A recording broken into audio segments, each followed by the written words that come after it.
Alexa-powered smart speaker and on TuneIn, iHeart, and on Odyssey. Insert Democrat socialist here. Runs the Democratic House floor for 30 plus years running. He's promising this and he's stealing that. Where can you get that kind of money? He's using your house like his own piggy bank. You ought to know by now. You can pay off your house here in Illinois, but you can never keep up with the taxes. Oh, how it's always been the plan to have a taxpayer pay, no doubt. Not a matter of if anymore, but when you're moving out. Top of the morning, Dan and Amy. That's theme music means it's time for our weekly confab with Ted Dabrowski, president of Wirepoints.org, all things Illinois policy related.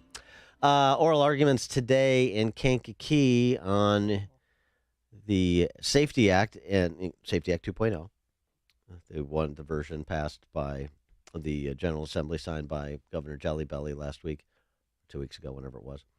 The prosecutors, supermajority of county state prosecutors led by James Rowe of Kankakee County and James Glasgow of Will County, are seeking to enjoin the implementation of the Pritzker Purge Law, which is otherwise scheduled to take effect on January 1, so we'll be tracking that. In D.C., a Democrat, Denise Rucker-Krepp, is criticizing her party. She's an advisory neighborhood commissioner for one of the D.C. wards. She's puzzled by her fellow party mates' push for a sweeping reform of the criminal code, which would reduce sentences and give those convicted of violent crimes like murder and rape opportunities for early release. Oh, you don't say. This is what she said. To be honest, I'm very puzzled why they're doing this. I don't know why you would want to support the early release of rapists and murderers, and that's why I sought help from Congress. I believe that rapists should serve their full sentence, and if the D.C. Council wants to release them, fine. Let's go to Congress and seek their help. If only Illinois could go to Congress and seek help. For more on this, let's start with the Safety Act. Ted, thanks for joining us. Appreciate it. Good morning, Dan. Good morning, Amy. Some Democrats in D.C. and some aldermen who otherwise were big fans of defunding the police and so forth, getting mugged by the reality of their positions. Well, I mean, they should get mugged. And, not enough mugging happens of the right kind in Illinois, Chicago, right? Our legislators should be, and again, I'm not promoting violence, but they should be mugged about, what's going to be happening on January 1st if the Supreme Court or the Illinois courts don't step in and at least slow this down. But, we're going to have the reality where we're going to do the experiment of the country by ending cash bail fully, right? There's other states that have ended parts of cash bail, but we're going to be the first one to go full. And when you look at it after it's all said and done of the last 3 amendments that have been made to the law, we're going to end up having many more people, these pretrial defendants, they're going to be out in the public, many, many more than in the past. And of course, that's the stated goal of the people who push this. But, our judges will have no choice but either to hold somebody or release them. And, there's a lot of crimes, some of them still dangerous, that these people will be released without any chance of putting bail on them or, controlling them. So it'll be a much more dangerous world for us starting January 1st. And you think about all those high schools who got rid of their resource officers, Chicago police. And this is what, they had a walkout yesterday at Benito Juarez after 4 students were shot, 2 killed. And this is what everybody's saying. We need police. Not even security, just like police roaming around, I think that would, make me feel safe. There's no security. I need police. You need police. Oh, walkout for police after all the walkouts over the last couple of years against police. Interesting. Yeah, that's fascinating. And, and again, it's, it gets like we repeat ourselves over and over. Every poll that you've seen run in major cities, and we ran one of Wirepoints with Real Clear, people want more policing. 85% of minorities want more policing. Now, they want better policing. They want, the police to be, respectful, et cetera, but they want policing. And it's, I don't know how many times we can say it, and I don't know how many times the victims, right? They're the victims.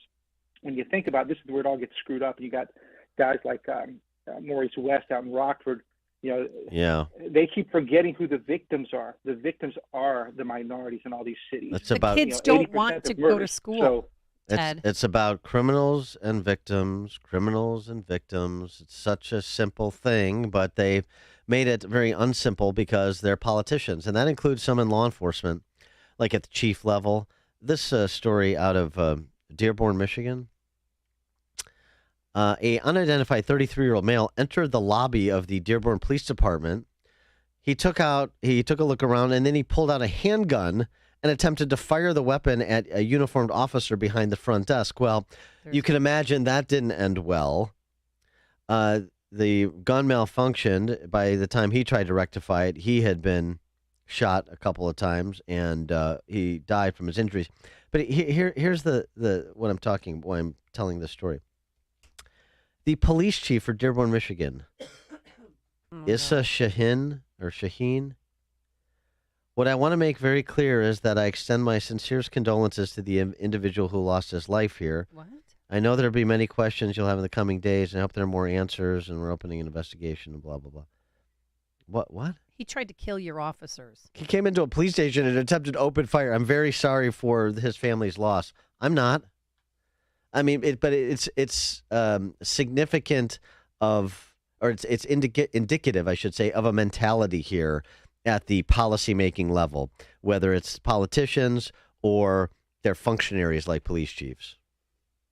yeah, and many of those guys, and they probably would never normally say something like that, but they feel under such political pressure. Right. Of course, some might believe it, but they feel under such pressure that they got to say things that they would never otherwise say. And when they say that, all they're doing is emboldening more people to do crime, because we sound like we're so apologetic about, oh, sorry that you tried to shoot a policeman. It's so backwards. And well, let's see if our Illinois courts prevail in that kind of thinking. Well, Ted, I wanted to get your opinion on this because there's a new handout in Chicago now. Get this. Okay, it's called ESVF, which stands for Emergency Supplemental Victims Fund.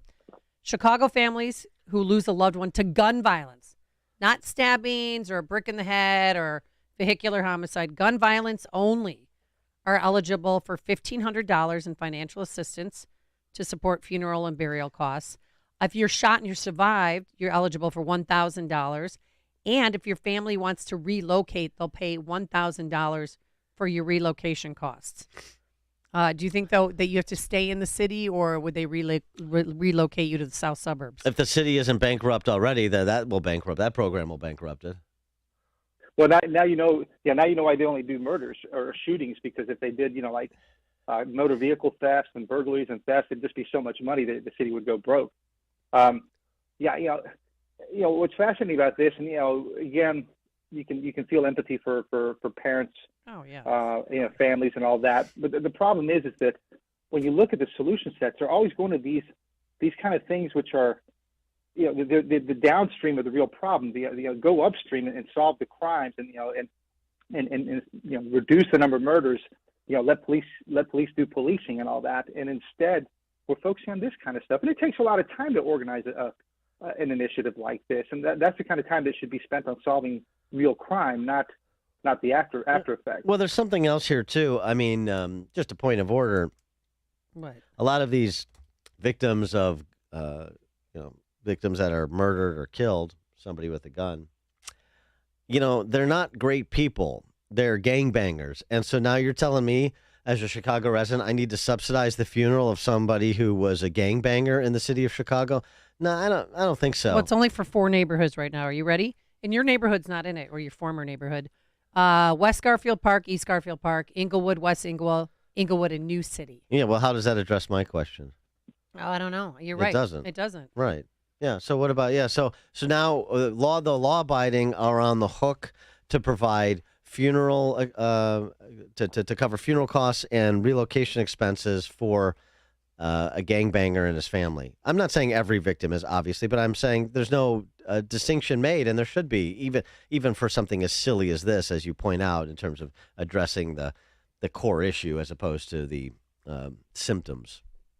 No, I mean, you're right. I mean, I guess we'd have to have a trial, for everybody before we give them money. Yeah, it's silly, and but I guess it's no sillier than some of this basic income that Brett Wickle and Light would keep pushing out, where we keep handing out money to people who, Right. who don't want to work and who won't look for work. And, there's a record number of jobs in, open jobs in the country right now, like 11 million, 10 million jobs, and people don't want to work, and yet we're going to hand them money. So we're handing them money to people who either don't deserve it or it just doesn't make sense. We got school board elections in the spring. You got filing deadlines that have now since passed. What's the heightened importance of school board elections on a number of fronts, but particularly Illinois, the Workers' Rights Amendment? Yeah, well, you guys have done a great job of covering, the school boards are the next big, in theory, fight that we should have here in Illinois. And Amendment 1 makes that more critical because now these unions have even more collective bargaining rights, and they can cover more things that protect the union's, quote, safety and economic welfare. And so it behooves parents everywhere to just think about it differently, because the battle's really on when you talk about parents' rights and the sex ed and the gender studies and all these different pushes that are being made by the unions. And why it's critical is because tons of teacher contracts come due in the next year. There's about 200 contracts that are due in 2023 that are going to be up for renegotiation. So your board who negotiates with those unions are going to be elected. A lot of them are going to be elected in April. So this is a real chance to vet those board members and find out, are they on your side? Are they on parents' rights side? Are they concerned about the fact that we pay the highest property tax, or second highest property tax in the country, or not? And so so we've laid out in Wirepoints, we've laid out a piece. We laid out all the districts that have their contracts maturing or ending next year. They'll be up for renegotiation. So go out there, find out, and get engaged. He is Ted Dabrowski, president of wirepoints.org, all things Illinois policy We related. didn't ask him about his freshman Oh, year. yeah. We got to talk about your grades. I forgot about that. At Georgia Tech, what'd you get? Oh, wow.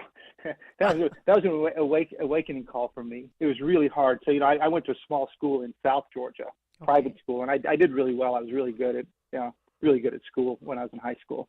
Uh-huh. But then I get to Georgia Tech, and you're talking about suddenly the classes got harder. They didn't ask you just how to calculate a number. They actually asked you how to think. And, embedded in some 3-paragraph word problem is a math problem somewhere in there. Yep. I got my butt kicked. Not only that, I joined a fraternity and all those things. Oh, excuses against me. Oh, I'm sorry. My son's on the volleyball team. Joined a fraternity. Got an A in compound chemistry. Got an A in econ. Got an A in calculus and an A in English, and we're still waiting on it. But he thought he was failing econ. He had it all planned. Like, I'm going to go to Georgia Tech campus in Paris to make up for my econ class, but he ended up doing a really good job. But okay. Well, congrats to him. Yeah, Yes. I didn't have that same. It took me my junior years when I finally got serious again. So yeah, well, maybe if you weren't getting started right. Yeah, maybe if you weren't running around campus stamps. like Otter, you would have had that problem. Well, we all learned eventually. And something that I'm launching an investigation into What? into Peyton's Ancestry.com. I don't those What do you mean? grades. What? He's brilliant. He's smart. I know. My dad is. How does that happen? My dad's Oh, a genius. skipped a generation. Oh, no. I mean, when you think math No. and science, you think this. Yeah, no, I'm just right. Open enrollment school mom went to in the Big Ten. He's killing it at Georgia Tech. Okay, sure, that makes sense. All right, Ted Dabrowski, president of Wirepoints, wirepoints.org. Thanks, Ted. Appreciate it. Hey, Merry Christmas, Happy New Year. Thanks, you too. And he joined us on our turnkey.pro answer line. This is Chicago's Morning Answer on AM 560. The Answer. The truth is, viruses cannot be killed, and unlike bacteria, viruses are not alive. A virus is what we call a biologic entity, but we can still do something. We can destroy a virus or even keep it from being able to launch its attack on our bodies before